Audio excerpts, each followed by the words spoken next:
All right, hi everyone, and welcome to our Fantastical Beasts Howell Nature Center Wildlife presentation.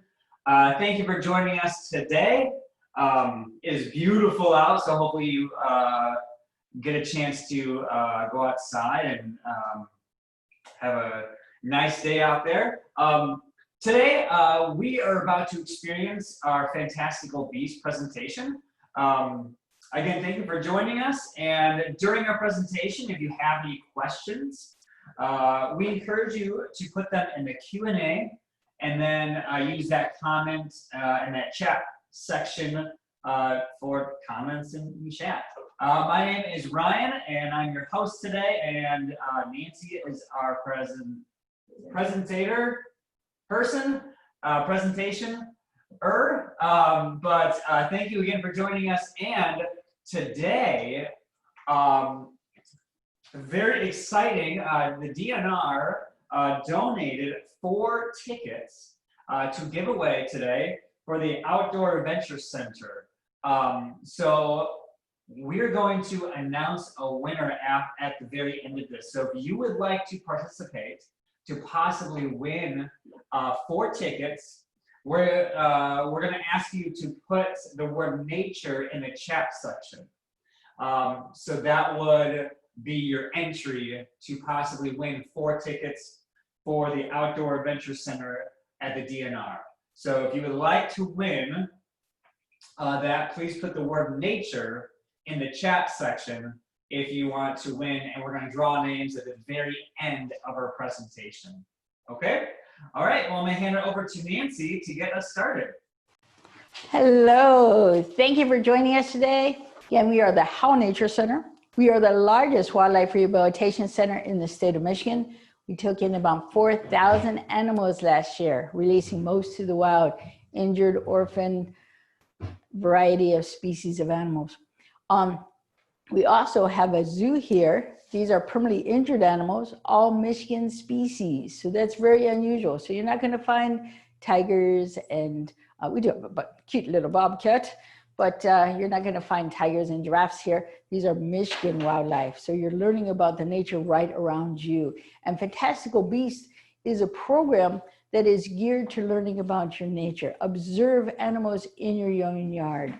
Learn about their myths and legends and their importance. Now, we also here at the Nature Center have zipline climbing walls on some weekends. You do have to pre-register. Check out our website. That will let you know everything that is going on here, and you can pre-register for anything that might be of interest to you. And again, we have those. If you have never been to the Outdoor Adventure Center, you should go, whether or not you win the tickets, but please register to win those, because we would like to give 4 tickets away to some lucky individual. So today we're talking about the legends, the fantastical beasts, and many superheroes are done off of animals. For example, Batman, Spider-Man, you know, all different kinds of things. Plus there's a lot of legends that go along with it. The first one I'm going to bring out will be an owl. And the owl has got 2 different factions. Some people think the owl, if you see an owl, that means that somebody's going to die or that's a bad sign or whatever. Well, other people think that's a lucky sign. Some people think if you take an owl feather and bring it into your house, that is unlucky. But other people think that that the owls are a sign of luck and of wisdom. So it just sort of depends on your theory there. We're going to bring out an owl. We're going to talk about some of the things that people believe about them. Now, long ago, when these legends became, that was how people sort of described science around them. They didn't have all the scientific knowledge that we have today. But even today, we are still doing so much research. We are still doing so much observation of wildlife that a lot of times facts that we thought, for example, we thought owls were very dumb, and because their brain is about the size of a pea, very small brain, so we didn't think they were smart at all. But now they're finding out that all animals are a lot smarter than we give them credit for. So the first one I'm going to bring out, he's pretty new to the Nature Center. And his name is Archimedes. We had a contest, and Archimedes, the name Archimedes won the vote, so that's what his name is. And I'm going to bring him out. He's a male. Males are smaller than the females. You hear that hissing noise? That is one of the many, many noises that owls make. They do not all hoo. Some of them don't make any hoos. This particular one, he does hoo. But they make a clicking of the beak. They make a hissing noise.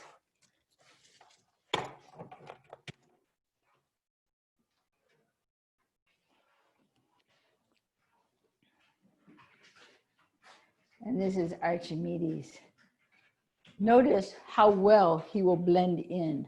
Camouflage is very important. And notice the feathers on the back and how that they blend right in with the bark of a tree. These guys are going to be in trees. We have lots of those here in Lower Michigan. You may have one even living in your backyard. The feathers on the top, the jagged edge is going to blend in better than the smooth edge. Those are called pluminicorns. What a funny name for those feathers. And they can stick them straight up or they can stick them all the way back, just depending how they want to camouflage. Now, owls are many, many feathers. And this is showing you, this is the size of the owl's skull. And you can see how much of this owl is just feathers. We don't even see the holes that they breathe through because the feathers come almost to the end of the beak. The feathers straight forward. They can judge distance by having their eyes forward. Their ears are on the side of the head. One is smaller and higher than the other one. One is lower and bigger. That's because they can pinpoint a sound. So if they hear a mouse crawling underneath the snow, and they can just fly over and dip down and pull out that mouse. So excellent, excellent hearing. They can pinpoint that sound. Now, we talked a little bit about their feathers. And I do want to mention that if you find a bird's feather, whether it's an owl or a cardinal or a blue jay, it is illegal to take that home. They are protected because so many people killed the birds for their beautiful feathers that a lot of birds almost went extinct. They were endangered.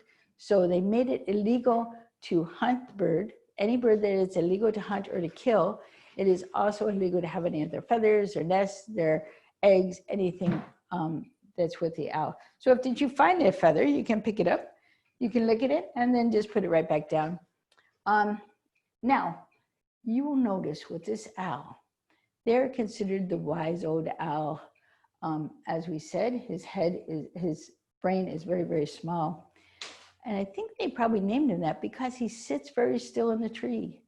He listens. He's very quiet. They fly very quietly. Their feathers come out to little teeny hairs at the edge of every feather. And I'll show you their feathers in a little bit when I'm not having an owl in my hand. But every single feather comes out to little teeny hairs at the edge of every feather, making them very quiet. They're not a very fast bird. They fly from the top, they go low to the ground and up to the next tree. Very mysterious because they camouflage, they're so quiet. People hear them, they hear the hooing, but they don't see them very often. So they're a very mysterious bird. So they're in with the Halloween and all kinds of things like that. Now he is a male owl, so he's going to make the male hoo. So be listening for him whenever that you go near woods, especially in December, January. That's when they're really talking. That's mating season. They're really talking to their mate. So they're going to make, the male makes the five note deeper voice. He's going to go hoo hoo hoo hoo hoo hoo, and the female is going to make a higher voice, seven notes, hoo hoo hoo hoo hoo hoo hoo hoo hoo. So then you can tell if you hear one, if it's a male or female. Do not be fooled by the barred owl that makes a barkier call. He makes a sort of hoo-coo feel, goes ho ho ho ho ho ho ho ho. And he also makes his blood-curdling scream that he likes to do to scare off anybody if he gets scared. Now, strong feet. Put your hand like this, tight as you can. Our hand pressure is about 40 pounds of pressure. Theirs is over 300 pounds of pressure. is very, very strong. They hunt with their feet. Their survival depends on them catching food with their feet. And all birds of prey catch with their feet. Other birds catch with their beak, but the birds of prey all catch with their feet. So take your hand like this. What you do with your thumb when you want to grasp hold of something, you turn it around like that. That's what he can do with this toe right here. He can switch that around. He has a back, sort of like a thumb. It's called a hallux. And I will show you, I think I've got a couple of foot right here. Yep. Notice how the foot is feathered, very good for camouflaging. Notice how this toe here is back there, and there's his back foot. Notice his long neck. He's got 14 bones in his neck. So a lot of people, like on cartoons, they say that the owl can turn his head all the way around. But can he do that? No, his poor little head might fall right off. That would not be very pleasant. So he can turn his head 3/4 of the way around. Put your shoulders straight without moving your shoulders. How far can you turn your head? I can only go to one shoulder. You go around, pass the shoulder around the back and over to the other shoulder. 3/4 of the way around. You can tell he's just moving his head every which way, which is good. So they have 3 eyelids on their eyes. Close the top one down for blinking, the bottom one up for sleeping. They have a 3rd eyelid. How many people ride a bicycle? Have you ever gone so fast you have to make squinty little eyes, ears like rushing into your eyes? Yeah. Wouldn't it be great if we had goggles? Just poop, cross our eyes when we needed them. That's what he's got. He's got a little eyelid. He can see through it called a nictitating membrane. And he closes that when he flies. So the air, because his eyes are really big, they stick out really far from the skull. And those eyes would get very dry. And that nictitating membrane, they can see through that protects the eye.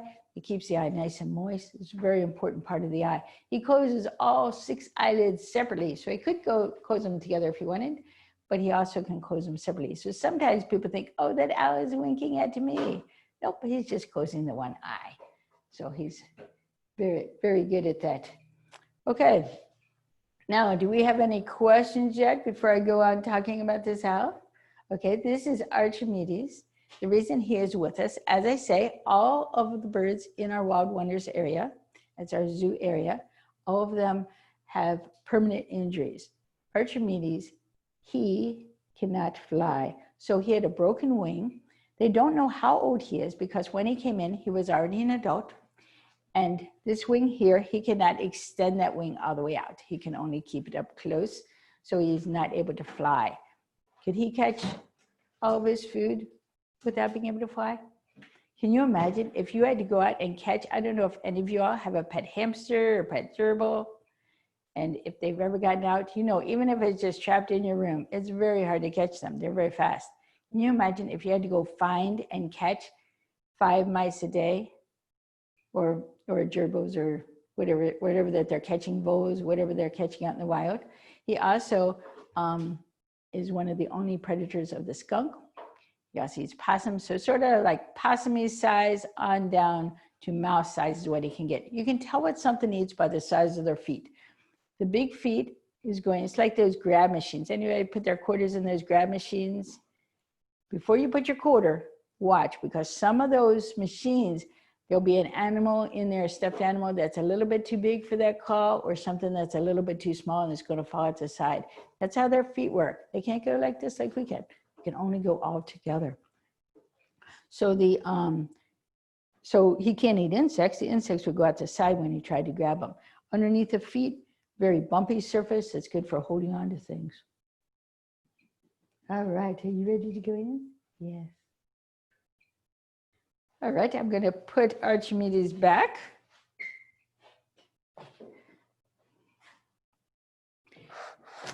Whoops, in you go. In, there you go.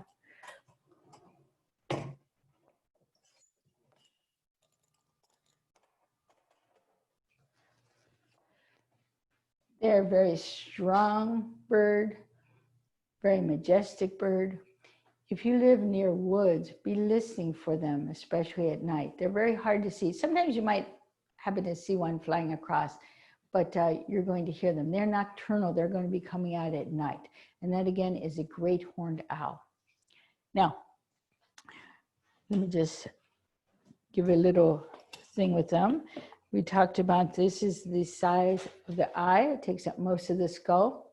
Their eyes are held in by this ring of bones.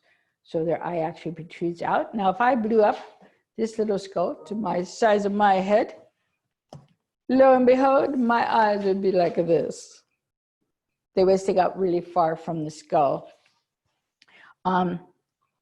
which is important because if you're going to hunt at night, you need big eyes to let in lots of light. Everything needs light in order to see. At night, there's not much light. So the larger the eyes, the better they're going to be able to see at night because the more light they're going to be able to let in. So great horned owls have excellent night vision.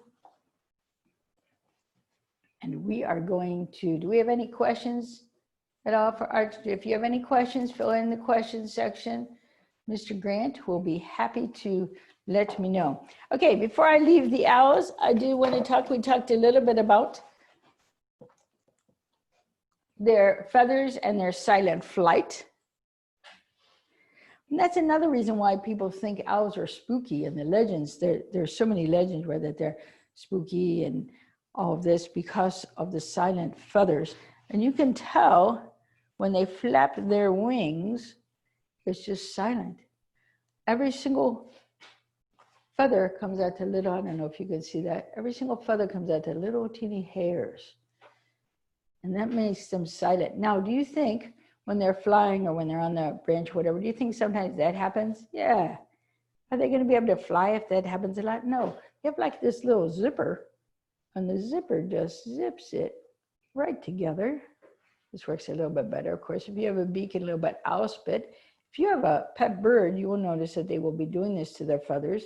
That's called preening, where that they just slice them, there we go, slice it back together. And all of them will just zip all the way back and make it a nice healthy feather and easy for flying. Because they do preen once a year, they grow all new feathers, but they have to keep their feathers in good shape so they can fly well. So this will be your primary feather. Secondary feathers will come off the top. When you do find a feather, you may not take it, but you can look, see how the curve, that is, I know it's a right wing feather because of how that curve is. The tail feathers will be straight. This right here would be a left wing feather. This is a secondary feather, so this would be the row above it, but it's to the left wing since the curve is a little bit different.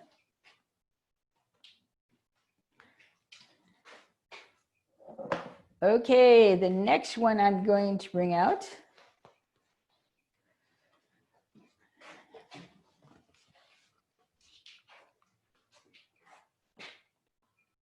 has anyone here heard of, sorry, finding another glove. Has anyone here ever heard of the Ninja Turtles?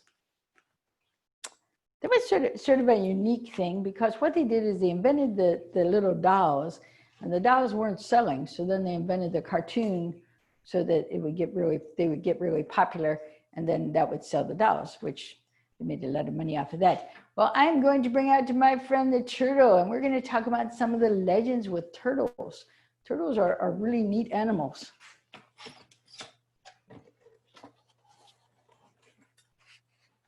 This right here is Houdini. Does anybody know, oh, let's turn you around there. Has anybody heard of the man Houdini? Houdini was a guy, and he could just get out of anything. They could tie him in chains, and he could just like figure out how to get himself loose. And this guy here was named Houdini because he was excellent at getting out of his enclosure. We have since fixed the enclosure, so he is not able to get out, but that's okay because he has a nice waterfall, he's got grass, he's got all kinds of things in the enclosure. Sometimes he's in the inside enclosure, and sometimes he's outside in the outside enclosure, so he can get lots of sun. He's a little bit still in the damp area because he was taking a nice swim when I came across him. Now, notice the turtles have got a slope. It's called a slider. They've got that slopey shell carapace for you college students. But that's his shell is made for going into the water and swimming Notice he has the webbed feet. Now, long ago, legend has that our United States and Canada, our North America, was floating, and all of that land floated on the back of a turtle.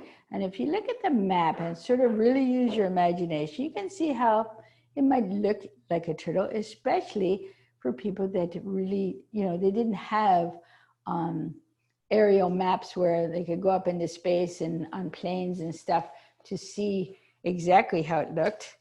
So, but they described it as the land is floating on the back of the turtle.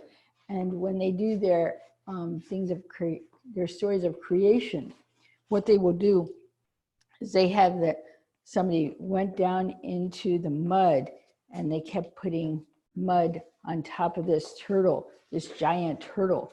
And then that's how our land was formed, so that actually it is floating. We're floating on the back of a turtle. So that is one of the many legends. Other people, if you watch the movie Kung Fu Panda, I believe it is, that they consider turtles very wise, longevity. They live a long time. It takes a lot to kill a turtle. Not that it's impossible with all of our turtles being in the road. A friend of mine, he is a famous turtle vet, and he had a box turtle and it was missing a fourth of the shell. You can see all the way into the lung cavity and the air cavity. And any other animal would have killed it. But the turtle's shell slowly grew, and after 2 years, you couldn't even tell that it had been injured. It just grew back together. Another little pointy nose for going through. Now here we have a problem here in Michigan, because we have some of these in our waterways, in our ponds, and they're not supposed to be, because we're not supposed to have any of these in Michigan. If you buy a turtle at a pet store, please do not release it back into the wild, because they're eating things that are painted turtles and map turtles and other turtles we have here. They need to eat that. So we don't want to introduce, it's called introduced species. And our environment is such on a narrow keel. We don't want to do anything to upset it. Now, you can see the nice webbed feet for swimming. Now, if he was going to run a race, there was a race between a dog and a turtle on flat land, who would win? The dog. That's right. The turtle has very small little legs. He's not going to win. Do you think the turtle knows that? Yes, he does. And we'll see if he does it or not. I'll just ask him, and he may or may not.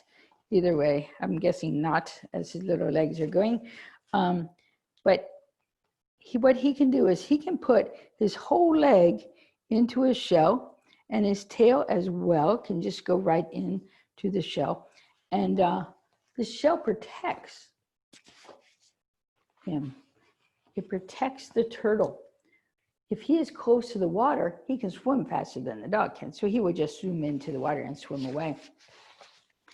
Also long nails, because when they lay the eggs, they dig a deep hole. They put the eggs, and it's so neat if you ever come across it. So they take their leg and they put the egg just right. Then they do the next leg, other leg, and put that, and they get them all right side up. And it's very important if you ever come across turtle eggs, right at the top of the egg, there's a little air sac, so the little baby turtle in the egg can breathe. So if you turn it upside down, then the little turtle would die. So you sort of have to be careful with wildlife.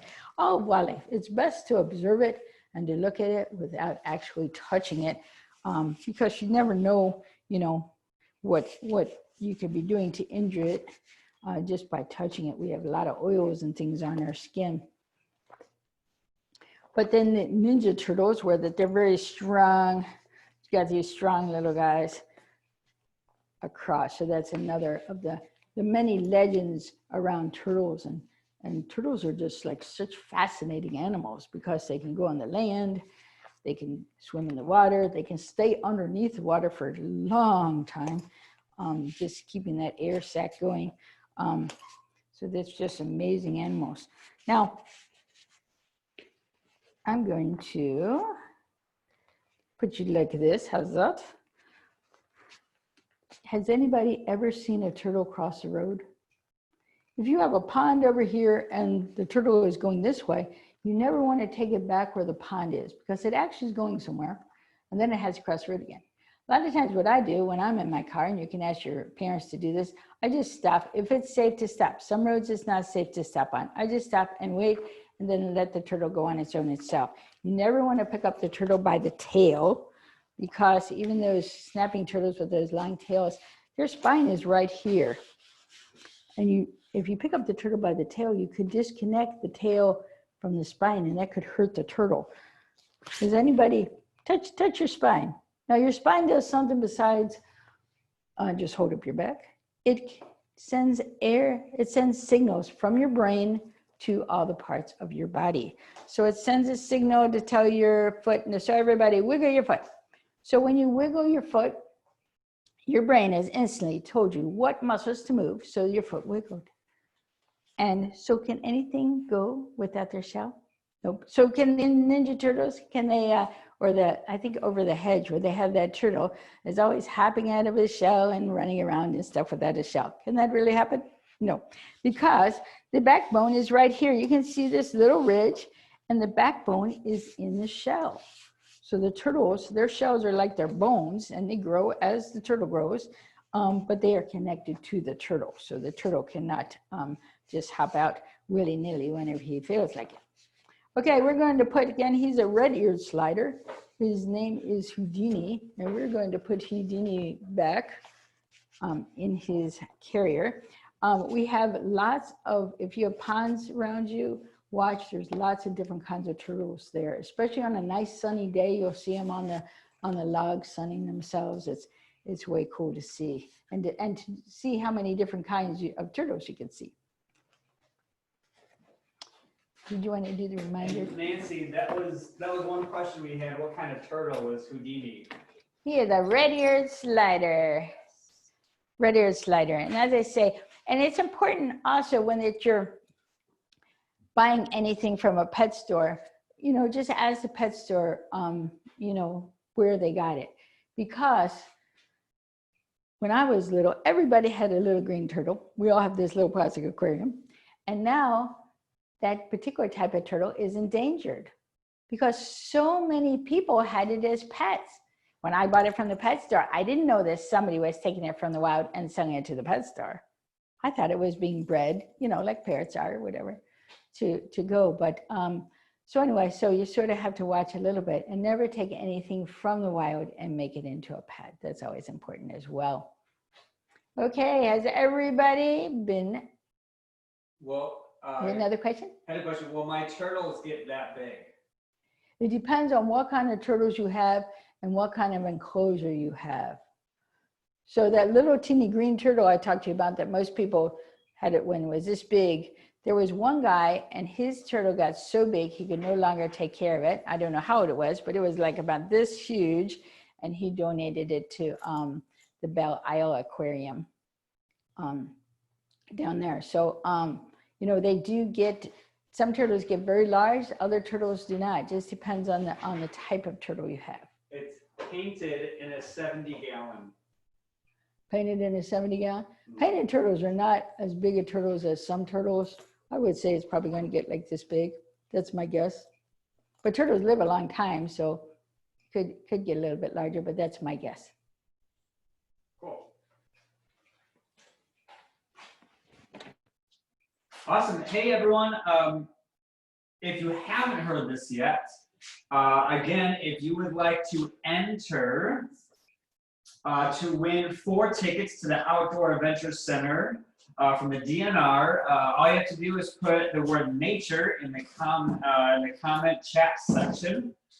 We already have most of you, but if you missed it, make sure you put the word nature in there. So you have a chance to win those 4 tickets. We're going to draw a winner at the very end of our presentation.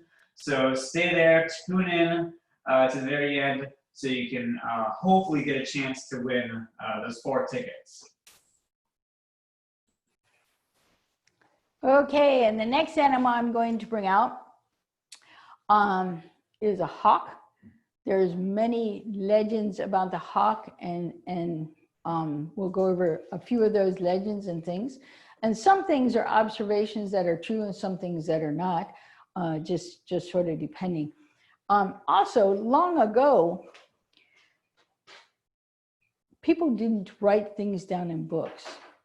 For a lot of like some of the Native American tribes, they would move around a lot. Obviously, they can't carry a lot of books with them. So they would tell people things in legends and stories because it was easier than just telling them facts. It's easier to remember a story and more interesting too. So a lot of our legends came from that. And the next one we're going to talk about is one that I particularly like all the legends about it. It is a hawk, and this is a broad-winged hawk named Odin.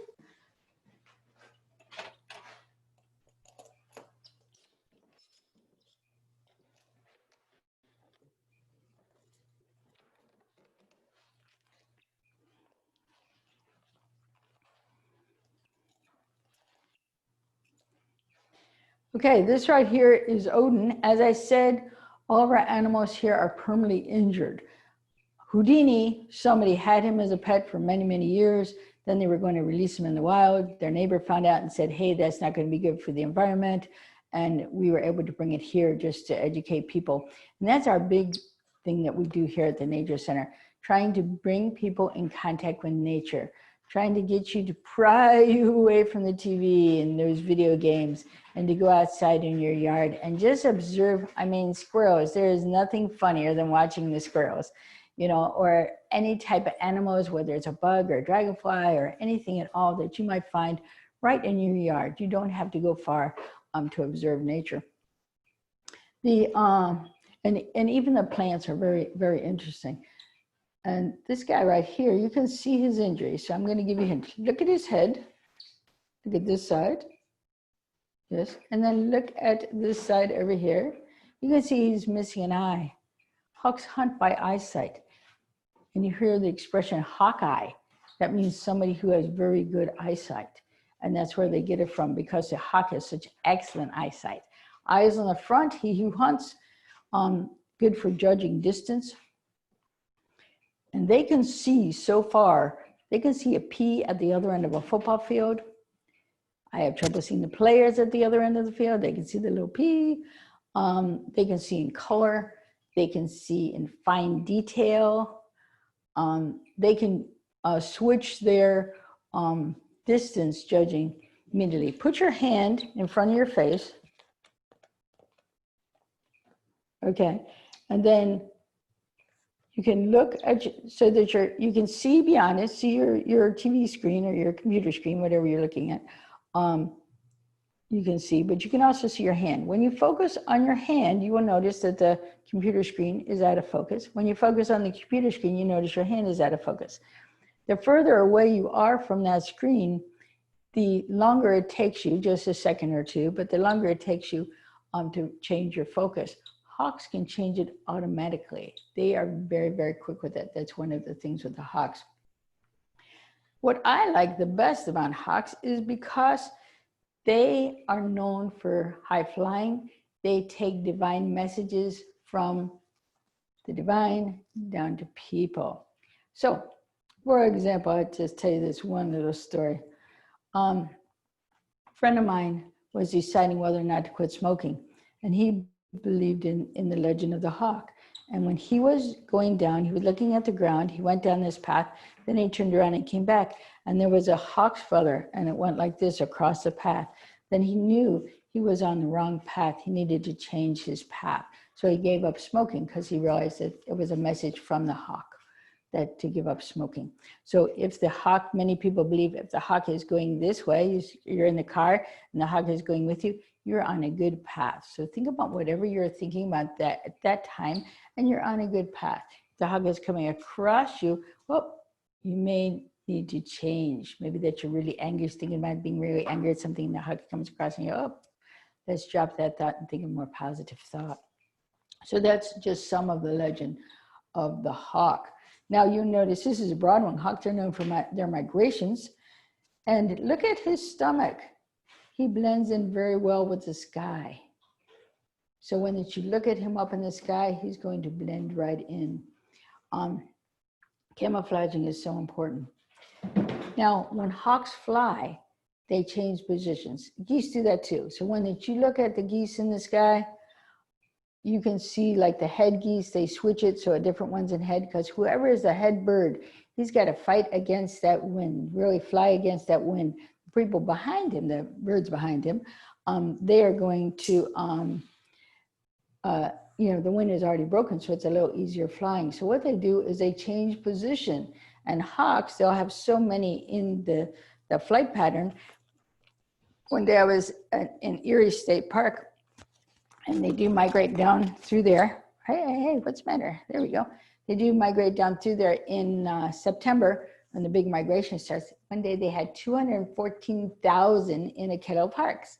And the flock of hawks is called kettle of hawks because they change position so much. It's like a big bubbling kettle going across the sky.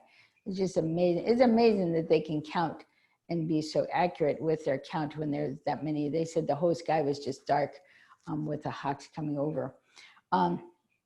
They like also along that waterway, the thermals make it easier for flying because these guys fly all the way from north of here down to South America. I wouldn't want to drive in a car that far, and they fly all that way, hunting, catching mice and whatever else that they're eating along the way, rabbits, whatever that they're eating along the way. Just amazing stuff. And then they fly all the way back up here in the spring.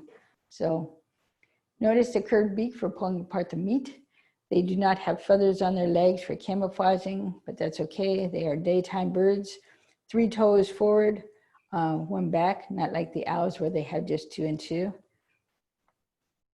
Excellent flying. Some of you guys may be thinking that this is the kind of hawk that's eating the birds at your bird feeders. That would probably be the Cooper's hawk or the sharp-shinned hawk. Cooper's hawk is about this size. Sharp-shinned hawk is a little bit smaller. How that you can tell, you see the length of the tail. The red tail feathers, wing feathers, come all the way. It's okay, big stretch. The red tail feathers come all the way to the end of the tail. The broad-winged hawk feathers come almost to the end of the tail. The Cooper's hawks, they have to have shorter, narrower wing feathers for going and catching birds. So they have feathers that only come about halfway down the tail. So that's one way to tell them. They're sort of streamlined for catching those little songbirds. Questions? Do we have any hawk questions? His name is Odin. Again, he is a broad-winged hawk, is what his species is. We have a lot of them around here. All right, we're going to go ahead and stick him back. And again, to read the legend, I like to believe in the legend of the hawk, with him giving me messages from above, but you can choose whether or not to, of course, as with all legends. I have a question. Okay. What does he eat? What does he eat? He's a big rodent eater. So your mice, voles, all those things is what he's known for. Rabbits. Rabbits are not rodents. A lot of people think they are, but they are lagomorphs. But small mammals, you know, not opposed to eating a bird, but most birds, the larger winged hawks cannot catch because the birds are very quick with turning, and the hawks, it takes them along with those big wings. He's a buteo, so he's got big wide wings, so it's a little bit slower on the turning side. Anybody else? All right. Did you want to All right. All right, everyone, this is our last reminder. Again, if you are just joining us, last reminder to put and to enter our contest, to enter to win 4 tickets to the Outdoor Adventure Center from the DNR. So if you would like to win and you haven't entered yet, all you have to do is put the word nature in the chat section, and you will be entered to win 4 tickets to the Outdoor Adventure Center, and we're going to draw a winner at the very end. And I believe you have one more animal, Nancy? I do. Awesome. So we have one more animal. Right after that animal, we will draw for a winner. So if you haven't entered yet, It's your chance to put the word nature in the chat section. All right, Nancy. Okay. Before I get to that, I wanted to tell you one other legend of the hawk. They believe that the hawks would actually start fires to flush an animal out of the woods, to flush all the animals to run out of the woods. And then everybody said, oh, that's not true, whatever. And now that they're observing that sometimes that does happen. So legends go back and forth with their credibility, with their truth or not. This next guy, I wanted to tell you this story. This is my favorite, one of my favorite stories. It's called How the Spider Stole the Sun. And I won't tell the entire story, but it's a story about back when the earth was new, the sun was on one side and the animals on the dark side did not think that was fair, that the animals on the sun side got all the light. So they decided to steal it. And so the story goes through many different animals. For example, when the fox went to steal it, he had it in his mouth and it burned his mouth. And that's why the fox's mouth is all black and blue inside from the sun burning it. And the possum, he tried to get it in his tail. And that's why all the fur burned off his tail. And when he comes out, you will look and you will see his tail does look very burned. Now the Cherokee, they told a story about the coyote, and the coyote is a trickster. So the coyote is known for being the trickster, and the coyote tricked the possum and skinned all the hair off his tail. So that's what they tell. But these stories serve to remind you different things about the animals. So when you're teaching your children, you don't have books or pictures or whatever for them to look at, you're teaching your children about these animals. And so they're telling legends about why that they're different and those things. This right here is a possum. I love using possums in my stories because you may have a possum right in your yard. And people are like, oh no, get him out of my yard. He looks like a mouse. He looks like a rat. But lo and behold, possums are beneficial. They don't carry a lot of diseases. They're like a superhero of the animal world. A possum, if he gets bit by a rattlesnake, he doesn't even get sick. It takes 16 times the amount of rabies to kill a possum than a person. So we're going to bring him out. I want to tell you one thing. He is a nocturnal animal. He doesn't have big eyes. He hunts by smell. So what is smellier? Would it be this blueberry? Would it be this bean? Or would it be this banana? I'm guessing banana. We will see. And when she comes out, and we know it's a girl because she has a pouch. Boys, they do not have pouches. Girls have pouches because that's where they keep the little children, the little baby possums.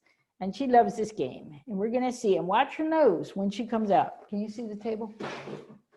Mm-hmm. Okay. So I'm going to put the blueberry, the banana, and the grape.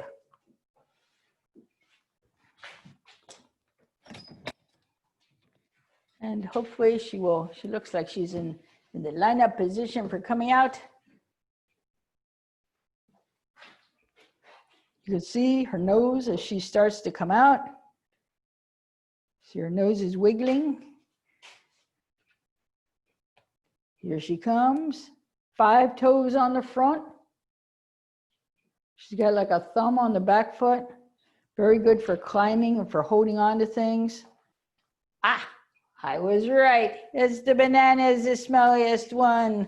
I'm going to go ahead and take this down just so that you can see her and see the tail. So now you can see where it looks like somebody either scalped it off or it got burned by the sun. You can see how somebody might describe it like that. They cannot hang upside down by their tail. I do believe that there's one type of possum that is very small in Africa, I believe it is, that can do that. But our possums cannot. That little teeny tail cannot support that big possum. On the other hand, they use their tails to help them to carry things. For example, they like to carry straw in the wintertime. When a cold night, they will take a lot of straw in their tail, wrap it in their tail, and bring it into their home. Then if it gets hot, then they evict it all back out. I'm going to go ahead and pick her up in just a second.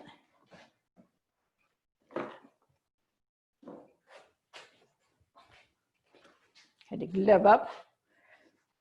I always put on a second glove because anything with a mouth can bite. They have 50 teeth, more teeth than any other animal. They're not known for being biting animals. But the other thing is I don't want scratches or anything from the feet either. So you have to watch with animals. Hey, come on over here. Everybody wants to see you up close. Notice how she's hanging on. So they help you hang on. Tails are very important for any animal who likes to climb trees. So squirrels cannot survive without their tails.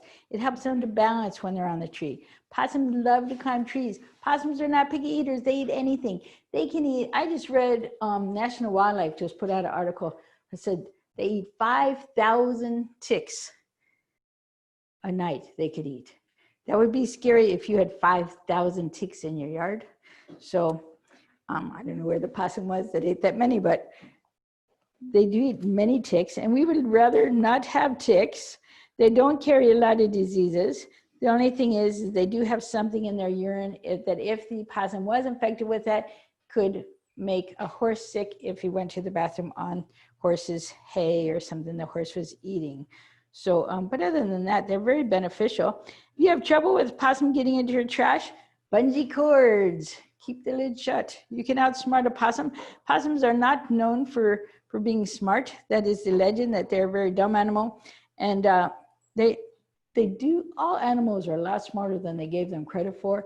But, you know, you could probably outsmart a possum by closing up your trash. They do love to eat leftovers. They love especially to eat leftover fruit.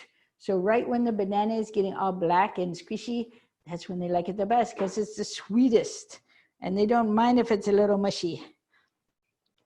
But so you just have to watch. So when you're throwing things out into your garbage, that's what the possum is after. I always say the raccoon breaks in and the possum gets caught, because raccoons are very, very intelligent with trying to get into things and doing lots of things. Possums, they have up to 13 little ones can survive in the pouch. They can have up to 25, but the first 13 didn't make it. The possums, when they are born, they're not fully developed. Their lungs aren't developed. They're about the end of your lid. If you take your hand up, I can't do my hand at the moment because I'm holding a possum, but if you take your hand up, look at your little finger, look at the little joint with the fingernail on it. That's how big the possums are when they're born. They're all pink. They're not fully developed at that time. Now, when they get a little bit, they get about 1 inch long and they start getting a little bit of black on them, then at that point, we can save them if they come in, because now their lungs have finished developing. They don't suck. They attach onto mom, and that's how they survive. So even when we get them, we're taking lots of possums here at the Nature Center, baby possums, because possums do tend to get hit by cars and people find them. And if they find the mother possum, sometimes the mother may be dead, but there may be babies still alive in the pouch, and they just bring the whole possum in and we can take them. If they're just really little and still in the pinkish stage, just born, we will not be able to save them, because they have to be with mom at that point. Any other animal, they wouldn't be born yet. Once they get a little bit of black on them, we do a great job. They still can't suck. We have to tube feed them 6 times a day, but we're very successful with getting them back out into the wild. Do we have any questions yet? Okay, what's our questions? Do they eat pears? Because they have a pear tree. Oh yeah, they're not picky. We eat a pear. There's lots of things that we eat a pear. Actually, I saw a hawk, and he lived around a pear tree, and I saw him, he was just playing with the pears. He would grab onto them and rock back and forth on them. But yeah, they would love to eat pears. Any kind of fruit, any kind of vegetables, anything. We have to watch here at the Nature Center, make sure everybody's on a well-balanced diet, because they need a low-protein diet. That sort of surprised me since they eat roadkill. And they also need low vitamin A, and carrots are very high in vitamin A and cantaloupe. So we may have to make sure we don't give them any of that, because they'll eat anything you put in the dish. They're not picky, except this morning, I noticed that nobody ate their mushrooms that was in there. Just meh. Anybody else? Any other questions? Okay, we're gonna go ahead and let her go back in. This is Snowflake, by the way. Snowflake's mom was hit by a car, and Snowflake's missing a couple of the ends of her toes. She has all of her toes, but she's missing a couple of like the fingernails. And so she was a survivor from mom being hit by a car. And the people also, when they found her, they noticed that something wasn't quite right. So they separated her from the other surviving brothers and sisters. So she ended up a little bit too friendly. If she's too friendly, she's going to end up being a nuisance. No, you're not allowed to have all that whole banana. It's way too much. How about if I give you another, I don't know. Oh, here's a blueberry. How about a blueberry? You want a blueberry? There you go. Because she would stick the whole banana in her mouth. Way too big of a bite. There we go. Go right in. There you are. It's always nice to have a nice trained possum. Your tail is still sticking out. There we go. Tail in, tail in.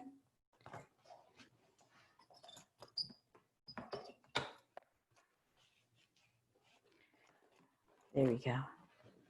Okay, so people ask me, what can I do? First of all, I want to just sum up with the legends, and to know that a lot of times observing animals, we can tell what is truth, what is legend, what is fact, what is myth.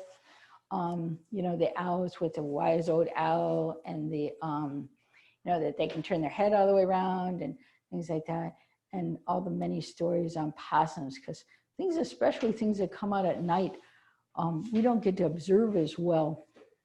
And, you know, we just, you know, just don't know about them. And a lot of times people would make up stuff about them, trying to satisfy their knowledge and trying to just guess, you know, what is truth.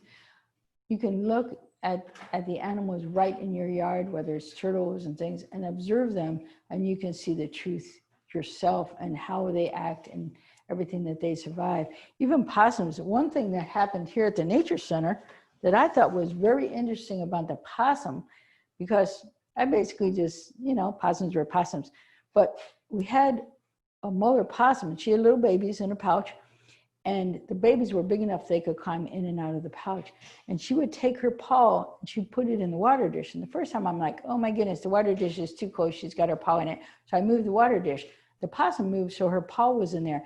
And the reason is because if the babies were big enough that they could fall in the water dish, and this way with her paw being in there while she was sleeping, they would climb out the paw and not drown in the water. And I thought that, hey, they're not as dumb as we think. What a good mother.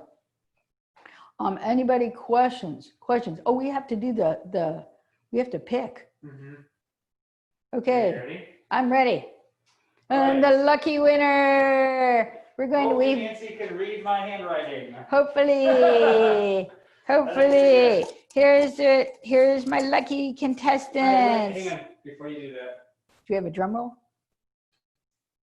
Hey, just last call. Anyone that wanted to enter, you haven't yet.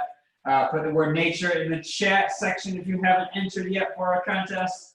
Last chance. All right. Wait, Nancy. Yeah. You didn't tell anybody who tuned in late what they're entering for.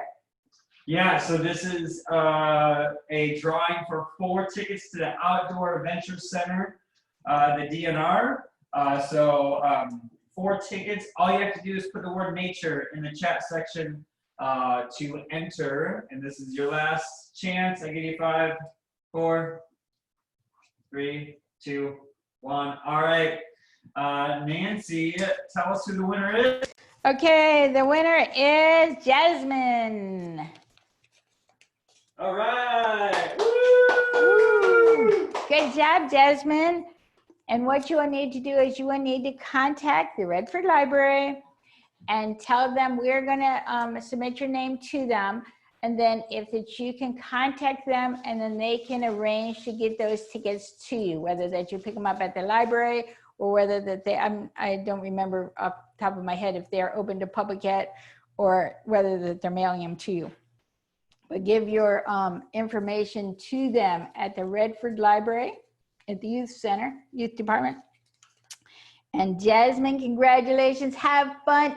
I've been there. So is Ryan. It's like a great place. It is fun stuff. You get to do all kinds of outdoorsy things. Okay.